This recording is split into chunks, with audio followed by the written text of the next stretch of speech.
Swastiastu. Om Swastiastu. Selamat sore pemirsa, apa kabar Anda sore hari ini? Semoga selalu dalam keadaan sehat. Ya, saya Made Sukadan Karang. Sore hari ini kembali hadir dalam dialog Halo Kamtibmas. Pemirsa, Halo Kamtibmas pada sore hari ini akan membahas sebuah topik, yaitu bagaimana situasi Kamtibmas wilayah hukum Polres Tabanan. Tentunya sudah hadir dua narasumber yang akan kita ajak berbincang-bincang mengenai topik kita pada sore hari ini. Langsung saja saya sapa. Yang pertama ada Kompol Dodi Monza SIK MSI MIK. Beliau adalah Wakapolres Tabanan. Om Swastiastu. Selamat sore Pak Dodi. Selamat sore. Apa kabarnya Pak Dodi? Kabar baik. Waduh, ini di tahun 2022 ini dari awal tahun dan akhir tahun nih kayaknya saya harus ketemu sama Pak Dodi. Betul. Dua kali. Terima kasih Pak Dodi sudah hadir Ya. di studio pada sore hari ini. Dan yang pastinya hari ini pun kita sudah menghadirkan seorang akademisi, guru besar Fakultas Hukum UNUD, Profesor Dr. Rais Setiabudi SHMS. Om Swastiastu. Om Swastiastu. Apa kabarnya Prof? Sehat Mas selalu. Tungkara, sehat. Sehat selalu ya. Ya, pemirsa, tetapi sebelum kita lanjutkan di perbincangan di Halo Kamtibmas, kami segenap kerabat kerja Halo Kamtibmas turut berduka cita juga terhadap musibah gempa yang telah terjadi di Kabupaten Cianjur dan sekitarnya. Semoga saudara-saudara kita yang berada di Cianjur dan sekitarnya tetap tabah dalam menghadapi cobaan ini tentunya.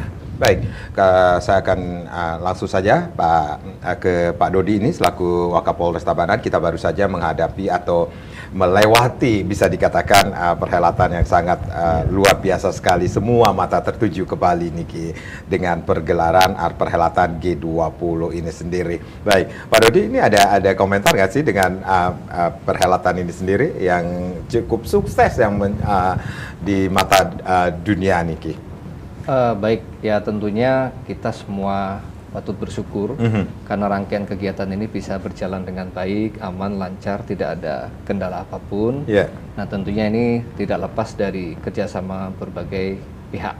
Kami sendiri dari Polres Tabanan kemarin juga banyak dari personel kami yang ikut turun langsung ke Nusa Dua dan sekitar. Jadi ada beberapa personel juga yang dilibatkan dari Polres Tabanan? Betul, ada 200 lebih yang dikerahkan ke sana. Yeah. Nah, tentunya selain di sana kami pun tetap berupaya untuk menjaga Tabanan juga harus tetap aman untuk masyarakat Tabanan. Ya, karena kita mengetahui ketika delegasi yang datang ke Bali ini tidak menutup kemungkinan juga datang ke beberapa daerah tujuan wisata di Tabanan. Seperti itu yang saya baca juga, yang saya lihat. Betul, beberapa delegasi, beberapa rombongan ada yang menuju ke Tabanan untuk mengunjungi beberapa objek wisata yang ada di wilayah kami. Sehingga kami pun harus melakukan pengamanan dengan maksimal. Oke, baik. Setelah perhelatan G20 ini sendiri, kalau berbicara tentang situasi Kamtibmas secara umum di wilayah hukum Polres Tabanan ini, seperti apa Pak Dodi?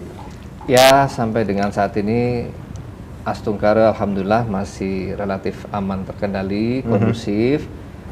Tentunya kita tetap waspada, tetap mengantisipasi adanya gangguan-gangguan, terutama beberapa waktu lalu mungkin kita sama-sama merasakan ya curah hujan yang begitu lebat. Yeah. Nah, ini menimbulkan beberapa dampak, beberapa bencana di daerah-daerah yang ada di Bali ini. Iya, baik. Itu juga menjadi perhatian juga dari Polres Tabanan terhadap cuaca yang tidak menentu seperti itu. Betul. Jadi kita melakukan antisipasi. Memang ada beberapa daerah yang mengalami longsor, kemudian ada yang kemarin kena banjir.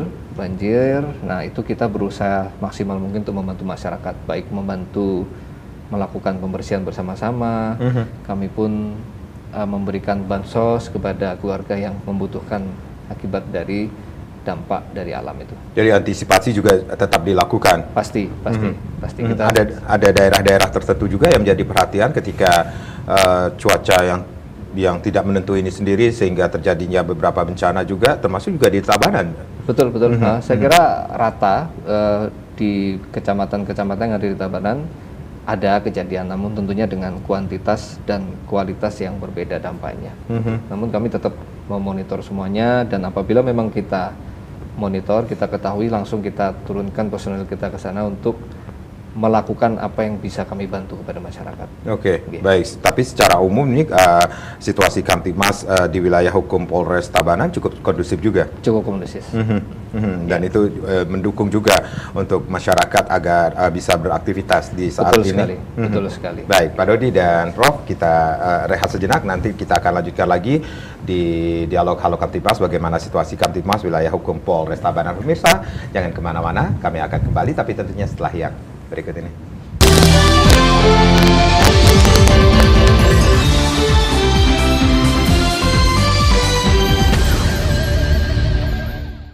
Baik, terima kasih Anda yang baru saja bergabung bersama kami di Dialog Halo Kamtibmas. Bagaimana situasi Kamtibmas wilayah hukum Polres Tabanan masih menjadi topik kita pada sore hari ini. Masih bersama Kompol Dodi Monza, beliau adalah Wakapolres Tabanan, dan juga kita sudah menghadirkan seorang akademisi, guru besar Fakultas Hukum UNUD, Profesor Rais Setiabudi tentunya.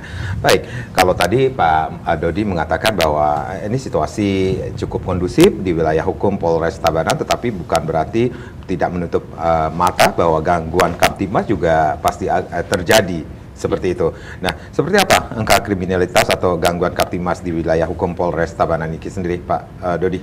Oke, jadi kalau terkait dengan gangguan Kamtibmas di wilayah kami, ya masih didominasi oleh kejahatan-kejahatan konvensional ya, seperti pencurian, mungkin penganiayaan dan lain sebagainya. Dan memang ada sedikit kenaikan dibandingkan tahun lalu, termasuk juga dalam sisi pengungkapan narkoba kita juga mengalami kenaikan dibandingkan tahun sebelumnya. Itu hasil ANF kami sampai dengan bulan ini.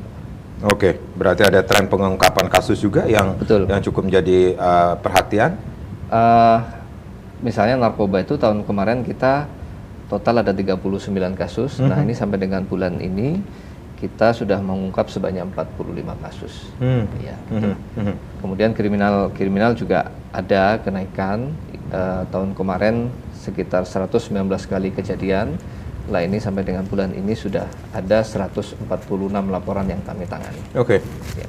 Kasus yang paling menonjol yang menjadi perhatian dari Polres Tabanan seperti apa, Pak Dodi? Masih rata-rata. Kemarin memang ada kejadian terkait dengan yang sempat viral, yang anak-anak sudah kami tangani dengan profesional dan masih bergulir kasus ya. Oke. Bagaimana dengan laka lantas yang terjadi? Laka lantas juga ini jalur Tabanan juga cukup cukup panjang juga nih. Betul. Laka lantas juga terjadi peningkatan sampai dengan bulan ini terjadi sekitar 300 kejadian. Kemarin juga terkait dengan bencana tadi yang sempat kita bahas. Ya, beberapa kejadian juga sempat menimbulkan kemacetan, namun bisa segera kita atasi bersama-sama dengan aparat lainnya. Oke, ada upaya-upaya yang dilakukan dari Polres Tabanan ini sendiri? Ya, jadi kalau terkait dengan kemacetan, begitu kita mengetahui ada jalur yang mungkin dia kena bencana, kita segera melakukan rekayasa lantas, sehingga tidak sampai menumpuk panjang. Sambil kita lakukan upaya-upaya, seandainya mungkin jalannya tertumpuk oleh pohon yang tumbang, ya kita segera singkirkan bersama-sama dengan masyarakat. Ada jalur-jalur yang menjadi perhatian khusus nggak sih Pak Dodi, atau titik-titik yang menjadi perhatian juga? Ya tentunya jalur utama ya yang menghubungkan antar kota, seperti misalnya dari Jemberane ke Tabanan dan seperti itu. Oke, berarti ada upaya-upaya juga untuk memberikan sosialisasi juga kepada masyarakat pasti. yang melewati jalur tersebut. Siap, betul. Kita lakukan terus upaya sosialisasi, dan apabila memang terjadi gangguan segera kita upayakan secepat mungkin untuk mengurai. Oke, baik Prof. Dengan apa yang sekilas disampaikan oleh Bapak Wakapolres Tabanan ini sendiri, ini juga menjadi catatan penting juga bagi masyarakat khususnya di wilayah hukum Polres Tabanan dalam menjalankan aktivitas. Ya, pertama kita patut sangat amat bersyukur ya dengan berjalannya luar biasa, lancar, aman G20 yang baru lalu ini. Ini kerjasama luar biasa antara TNI Polri dengan masyarakat.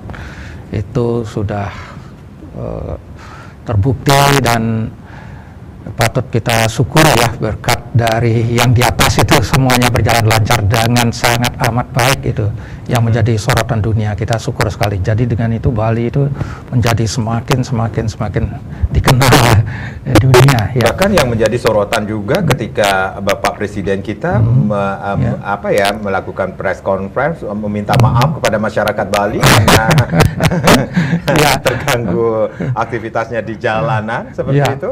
Betul. Tetapi sebetulnya bagi Bali ini luar biasa. Syukur sekali. Jadi tambah Bali itu jadi bangkit luar biasa ini. Semoga ini besar pengaruhnya untuk kedepannya. Semakin besar pengaruhnya. Saya yakin itu pasti besar pengaruhnya. Pengaruh yang sangat amat positif gitu. Oke. Ya, baik.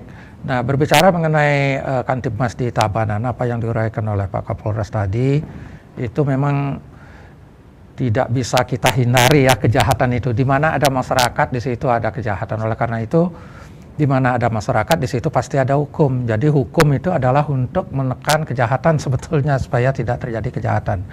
Dari penjelasan tadi kelihatannya itu memang ada peningkatan ya Pak ya. Jadi kalau kita lihat secara teori adanya COVID-19 itu banyak yang menganggur ya, banyak terjadi pemutusan hubungan kerja, itu memang wajar terjadi peningkatan itu ya. Namun pada saat COVID-19 itu kadang-kadang naik, kadang-kadang turun. Nah ini setelah agak mereda COVID-19 itu terjadi peningkatan. Mungkin ya, ini maaf karena saya bukan praktisi, tapi saya banyak melihat dari aspek teori kriminologi bahwa semakin banyak pengangguran dan pemutusan hubungan kerja memang terjadi peningkatan kejahatan. Mungkin di sini masih belum banyak memperoleh pekerjaan atau hal-hal yang berkaitan dengan masalah memenuhi kebutuhan hidup. Nah, tadi disampaikan bahwa kejahatan-kejahatan yang terjadi itu adalah kejahatan konvensional. Ini adalah kejahatan yang memang kalau kita lihat dari aspek kriminologi itu faktor ekonomi ya Pak ya.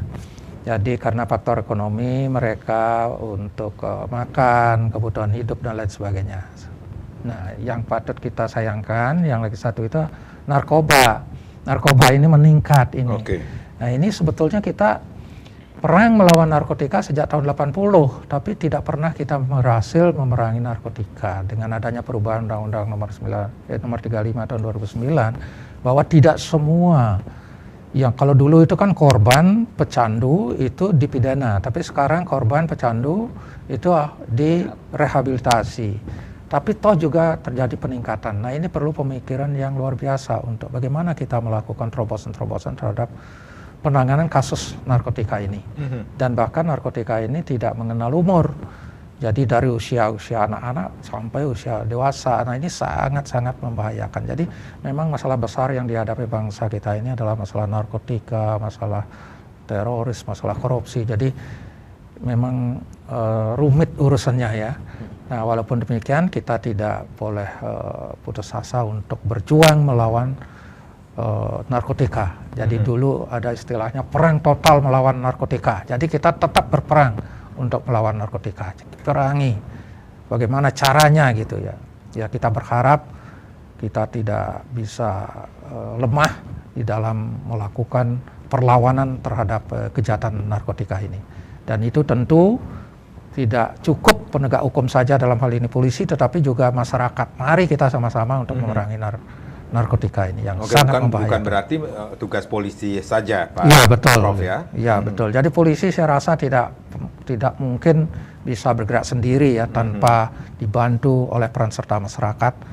Itu harus kita sama-sama bergerak untuk ikut prihatin terhadap kasus-kasus narkotika yang terjadi tidak hanya di perkotaan tapi juga di kampung-kampung. Ya, saya rasa itu yang harus kita berikan perhatian ya. Jadi kita perlu atensi yang luar biasa terhadap kejahatan narkotika ini. Oke, baik. Pak Dodi, berarti ada hal-hal yang perlu diperhatikan juga terhadap bisa dikatakan ini kasus narkoba yang juga cukup naik seperti itu dan agar generasi muda kita tidak terpengaruh seperti itu, atau bisa dikatakan ada upaya-upaya juga dari Polres Tabanan untuk memberikan edukasi, sosialisasi betapa berbahayanya narkotika tersebut. Betul. Seperti apa? Pasti, jadi kita di samping melakukan upaya penegakan hukum represif, kita juga melakukan upaya-upaya preemptif maupun preventif. Dari kami rutin kita pasti akan melakukan himbauan atau sosialisasi kepada masyarakat, baik itu secara umum atau kadang kita juga lakukan door to door gitu. Jadi kita selalu mengingatkan jangan sampai ada keluarga kita yang sampai bermasalah dengan narkotika. Kita himbau kepada bapak-bapak, kepada orang tua yang memiliki anaknya, jangan sampai lengah, jangan sampai tidak memonitor bagaimana pergaulan atau perkembangan pertumbuhan anaknya, sehingga nanti dia akan terlibat dengan narkotika. Kalau sudah seperti itu tentunya ya akan sangat mengganggu dari kehidupan si anak tersebut. Seperti itu, Pak. Apakah juga sosialisasi juga dilakukan menyasar anak-anak sekolah, misalnya datang langsung menyambangi ke sekolah-sekolah seperti itu? Betul, kita juga datang ke SMA, ke SMP, ke ya institusi pendidikan, kita rutin melakukan sosialisasi kepada mereka untuk agar mereka paham bahayanya narkotika. Oke, Prof, berarti ada hal-hal yang sudah dilakukan dari Polres Tabanan ini menyasar institusi pendidikan juga seperti itu? Iya, menurut Profesor. Saya rasa kalau kita lihat teori pencegahan dan penanggulangan satu kejahatan pada umumnya itu kan ada preemptif, preventif, dan represif. Nah, jadi apa yang dilakukan oleh Polres Tabanan, baik itu preventif, dan represif itu sudah dilakukan, tetapi ini perlu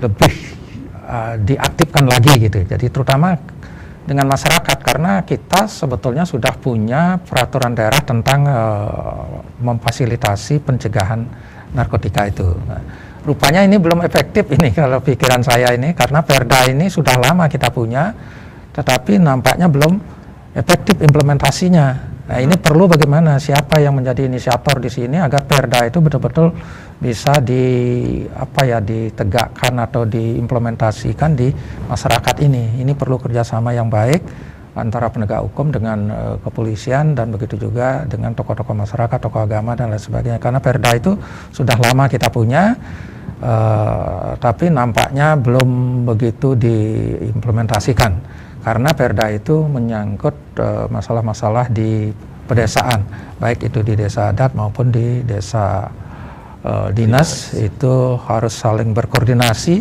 dalam melakukan upaya pencegahan terhadap narkotika ini. Walaupun itu sebetulnya sudah dilakukan terhadap beberapa desa dan di Banjar-Banjar terutama, tapi perlu diaktifkan ya.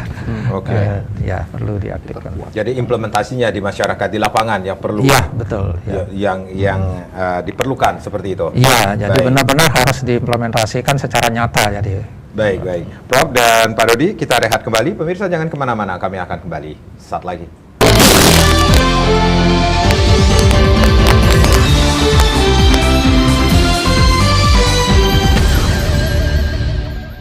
Baik, terima kasih. Kita masih dalam dialog Halo Kamtibmas, bagaimana situasi Kamtibmas wilayah hukum Polres Tabanan. Masih bersama Kompol Dodi Monza, dia adalah Wakapolres Tabanan, dan juga seorang guru besar Fakultas Hukum UNUD, Prof. Rai Setiabudi tentunya. Baik, saya menarik juga yang disampaikan Prof tadi. Prof, berarti Prof aja kesininya agak terlambat nih sendiri. Berarti ada kemacetan di mana-mana. Kalau indikatornya kemacetan terjadi, berarti perekonomian juga menggeliat ya, Prof, ya, situasi saat ini.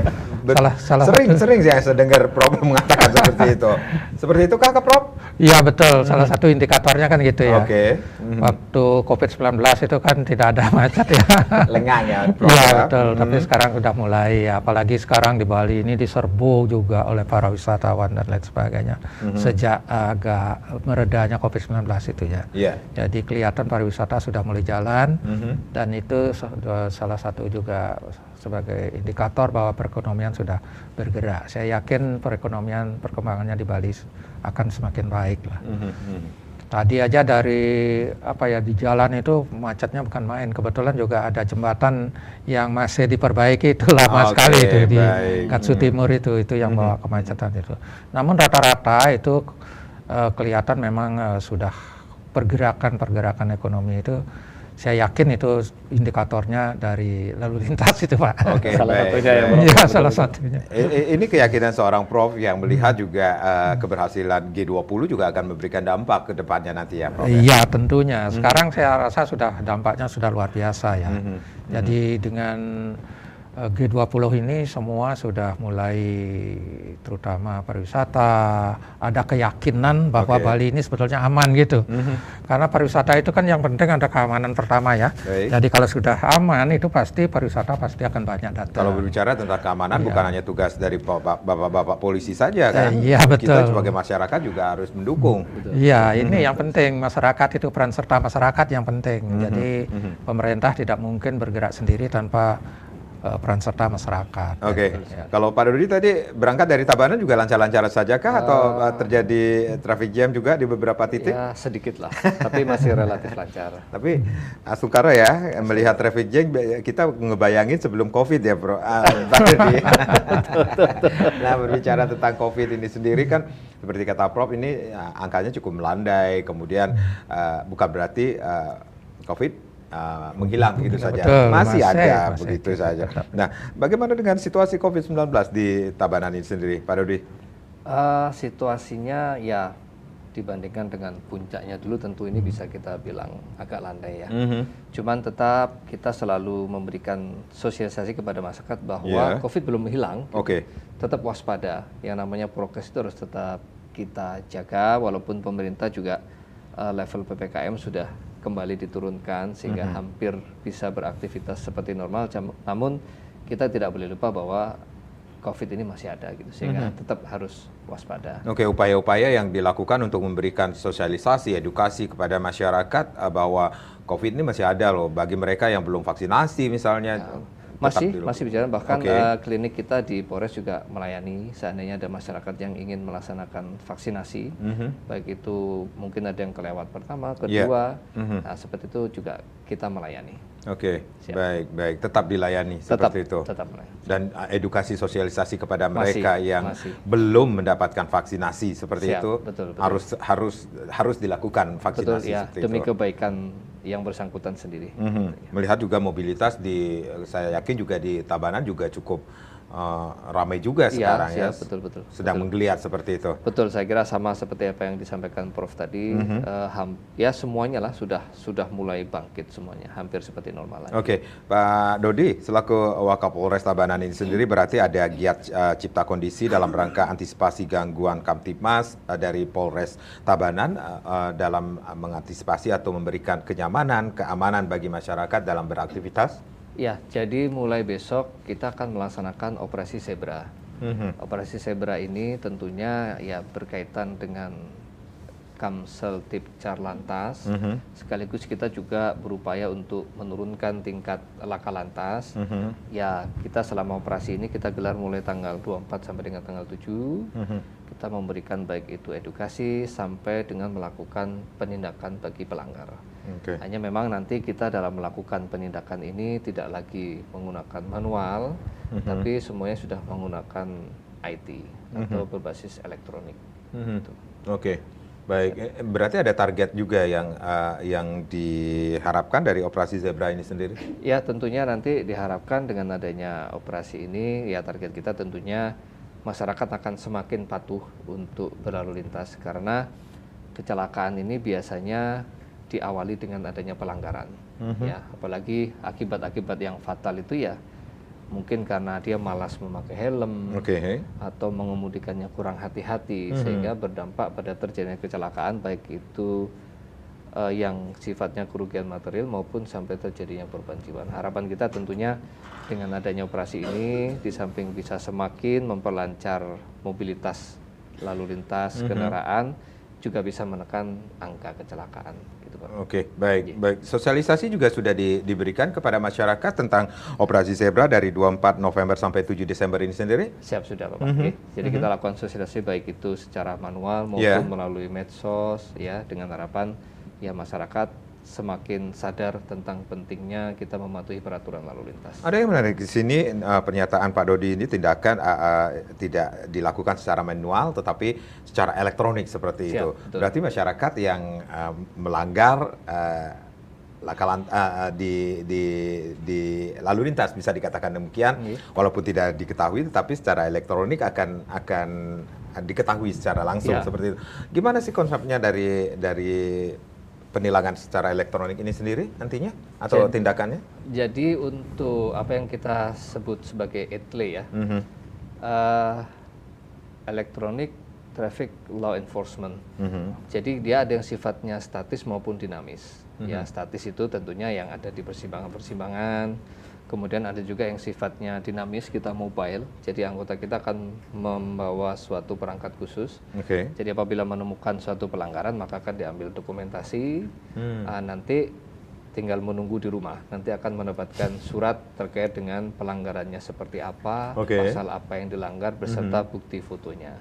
Nanti silakan yang bersangkutan langsung membayar denda sesuai dengan ketentuan yang berlaku. Sudah diterakan semua dalam surat itu. Jadi cukup jelas saya kira. Jadi masyarakat tidak bisa membohongi apa yang dilakukan, pelanggaran yang dilakukan seperti itu. Seandainya pun ternyata terjadi mungkin ada misalnya gini, dia masyarakat berhak untuk memberikan seandainya, oh enggak ini ternyata bukan saya, itu bisa. Ya, jadi tidak akan ada yang dirugikan. Ya, gitu. Tapi ada bukti-buktinya ya nantinya. Bukti jelas pasti ada. Sifatnya statis, ada dinamis seperti itu ya, ETLE ini sendiri. Berarti masyarakat pun nantinya, walaupun nanti jelas-jelas melakukan pelanggaran, tetapi dia ngotot tidak melakukan pelanggaran, tetapi ada bukti yang akan disampaikan nantinya bahwa Anda melakukan pelanggaran seperti itu. Ini di sini waktunya jam sekian, hari ini buktinya pelanggaran saudara seperti itu.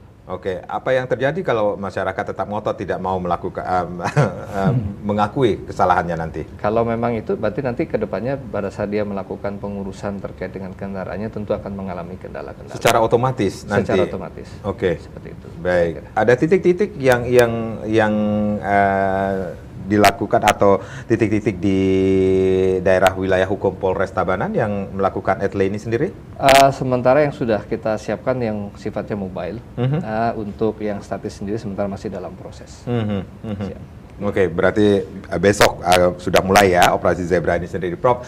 Berarti apa yang harus dimaklumi dari masyarakat ini sendiri tentang operasi zebra ini sendiri? Ya, saya rasa ini ada satu pergeseran dalam penegakan hukum pelanggaran lalu lintas ya, ke arah yang lebih praktis dan simpel ya. Kalau dulu kan agak berbelit-belit sedikit. Di samping itu juga ada pengurangan kesempatan untuk berinteraksi secara langsung kepada polisi lalu lintas ya. Karena dulu kan kesannya, mohon maaf ini dalam tanda kutip ini, kalau ada masalah pelanggaran itu bisa didamaikan di tempat. Nah, dengan cara seperti ini kan tidak bisa lakukan hal-hal seperti itu, bisa dikurangi lah.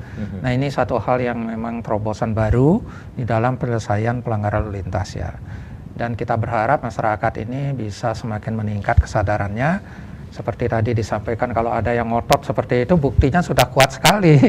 Bagaimana dia bisa ngotot kayak gitu? Sudah ada rekaman dan lain sebagainya. Ini hal yang memang satu perkembangan teknologi yang dimanfaatkan dalam proses penegakan hukum ya. Namun kita harus berusaha juga bagaimana kita membuat satu regulasinya supaya lebih tegas, jelas dan sederhana begitu, karena asas dalam penegakan hukum itu kan cepat, murah dan sederhana. Nah, ini inti dari asas penegakan hukum itu sudah dilakukan dalam pelanggaran lalu lintas ini oleh kepolisian. Bagaimana kita bisa menyelesaikan secara cepat dengan biaya murah dan sederhana penyelesaiannya gitu. Nah, cuma kita harus menyiapkan sarana dan prasarananya seperti apa. Nah, mungkin nanti perkembangannya semakin canggih ya, karena ini lalu lintas itu semakin kompleks. Kita perlu memikirkan bagaimana caranya untuk semakin menuju pada asas tadi itu, penyelesaiannya secara cepat, murah, dan sederhana. Nah, apakah dengan ini masyarakat akan meningkat kesadarannya? Nah, tentu itu masih tanda tanya, Pak. Karena apa? Karena dalam lalu lintas ini semakin lama, semakin tahun ini lalu lintas ini semakin crowded, Pak. Padat, betul. Jadi ini kalau kita sekarang ini kan kemacetan di Denpasar ini sudah cukup padat ya. Nah, sudah menyaingi kota-kota besar di Indonesia ini. Nah, dengan adanya kemacetan, kepadatan lalu lintas, ini tentu akan lebih banyak terjadi pelanggaran-pelanggaran lalu lintas. Nah, bagaimana kita berusaha untuk meningkatkan kesadaran masyarakat berlalu lintas? Karena berlalu lintas itu tidak hanya cukup peraturan perundang-undangan saja, tetapi tergantung pada diri kita sendiri. Kita harus mengenal mengendalikan diri lah intinya. Kita harus mengenal etika, bersopan santun berlalu lintas di jalan seperti apa. Dan di sini juga perlu kesabaran yang luar biasa ya. Jadi keadaannya kecelakaan lalu lintas ini disebabkan karena adanya ketidaksabaran, adanya ketidaksopanan berlalu lintas, adanya sehingga merusak disiplin berlalu lintas, saya rasa itu. Oke, Prof. Ya. Ini dengan adanya pergeseran penegakan hukum ini dengan kemajuan teknologi seperti itu, tindakan secara elektronik yang akan dilakukan nanti mungkin baru di Denpasar, kemudian akan bergeser ke beberapa kabupaten di Bali ini sendiri. Ini secara psikologis ada hubungannya nggak dengan masyarakat agar tidak melakukan pelanggaran seperti itu? Iya, tentu. Ini kan kalau kita lihat teori penegakan, walaupun tidak ada polisi yang berjaga di lokasi tersebut. Iya, kalau itu sudah diketahui oleh masyarakat, tentu secara psikologis masyarakat merasa terangsang lah. Di dalam teori itu ada teori psikologi sesuang. Jadi satu teori yang kalau masyarakat itu sudah tahu ada aturan, mereka akan takut untuk melanggar ya. Jadi masyarakat itu sudah tahu ada CCTV terpasang di situ, kalau dilanggar pasti akan kena kena sanksi gitu. Pasti ada rasa takut secara psikologis itu, secara psikologis sesuang. Oke. Ya. Baik, dan menginfluenskan kepada rekan-rekan atau saudara-saudaranya agar tidak melakukan pelanggaran. Ini memang satu hal yang baru, pasti pelan-pelan nanti ya. Betul. Tidak bisa kita langsung. Dan Pak Dodi, kita rehat kembali ya. Pemirsa jangan kemana-mana, Halo Kamtimas akan kembali sesaat lagi.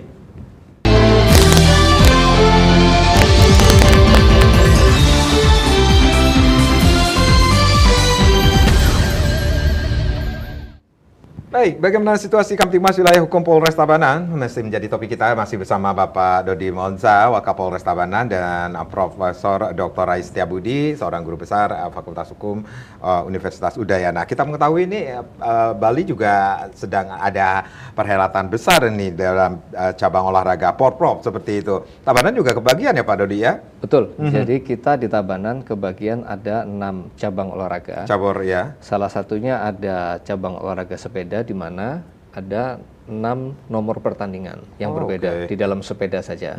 Kemudian ada 9 venue yang dilaksanakan di Tabanan ini, sehingga kita juga berusaha untuk membantu turut mensukseskan perhelatan ini dengan melakukan berbagai macam pengamanan.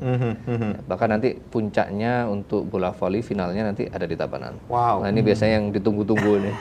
Bola voli yang ditunggu-tunggu, permainannya juga suasananya. Seperti itu ya. Kalau sudah ngomongin tentang bola voli ini, saya menghindar deh, jangan nonton. Ada tugas tambahan. Tambahan dari pihak kepolisian juga ya. Dan saya mengetahui juga ada kegiatan juga dalam rangka Hari Puputan Margeranda seperti itu juga. Betul. Jadi perhatian juga dari Polres Tabanan. Betul. Jadi selama seminggu akan ada semacam peringatan HUT Puputan Margarana di Kecamatan Marga tentunya. Nah ini juga menjadi atensi kita. Kita berikan pelayanan terbaik kepada masyarakat sehingga bisa dengan tenang mengunjungi rangkaian dari peringatan HUT Puputan Margarana. Oke, baik. G20 sudah berlangsung, kemudian ada Porprov yang sedang berlangsung, kemudian Puputan Margarana dan juga Kota Tabanan sebagai lumbung berasnya padi ini sendiri akan merayakan hari ulang tahunnya yang ke-529. Betul, betul. Pada tanggal 29 nanti ya Pak, Betul, Pak puncaknya. Dodi ya. Dan itu juga menjadi tugas berat juga ya. dari... Sebenarnya rangkaiannya sudah mulai sebelum-sebelumnya, ada rangkaian perayaan seperti misalnya ada pawai dan sebagainya, nanti puncaknya akan ada di tanggal 29. Oke, baik. Berarti ada tambahan personil kah dalam mengamankan berbagai event atau kegiatan-kegiatan yang diselenggarakan di wilayah hukum Polres Tabanan ini?